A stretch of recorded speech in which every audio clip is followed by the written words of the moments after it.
د جبهه مقاومت ډلې مشر احمد مسعود وایي مذاکرات او جګړې دواړو ته چمتو یو. احمد مسعود غواړي چې د طالبانو سره مذاکرات وکړي او له طالبانو سره په یوه غونډه کې لیدنه هم غواړي. هغه ویلي که طالبانو له موږ سره لیدنه ترسره کړي نو موږ به ډیر ژر افغانستان کې جګړې ته د پای ټکی کېږدو. د خرابات ټي وي چینل درنو لیدونکو سلام، ستړي مشئ، وخت مو بخیر. هیله لرم چې جوړ او روغ به یې. په سر کې یادونه کوم که خرابات ټي وي چینل مو نوي سبسکرایب کړی په درنښت سره خرابات ټي وي چینل سبسکرایب کړئ.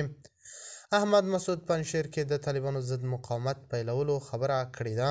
په ورته مهال د افغانستان په شمالي او مرکزي سیمو کې د وسلوالو طالبانو پر ضد یوه بله جوړېدونکې ټولواله وایي له طالبانو سره د خبرو نیت لري، خو که اړتیا پېښه شوه نو اوږدې جګړې ته هم چمتو دي.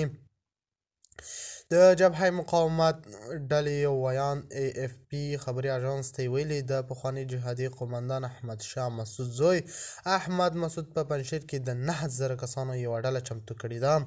په خپل احمد مسعود د لندن شرق الواسط ورځپاڼې ته یوه مرکه کې ویلي طالبانو سره خبرو ته چمتو دی، خو که اړتیا پېښه شوه نو تر وروستي کس به جګړه کوي. نوموړي ویلي موږ چمتو یو چې د خبرو له لارې له طالبانو سره یو ټول شموله حکومت جوړ کړو، خو افغانستان کې د یو سخت دریځه حکومت رامنځته کېدل د منلو نه دی. دا په د نه یوازې افغانستان بلکې ټولې سیمې او نړۍ ته ګواښ وي.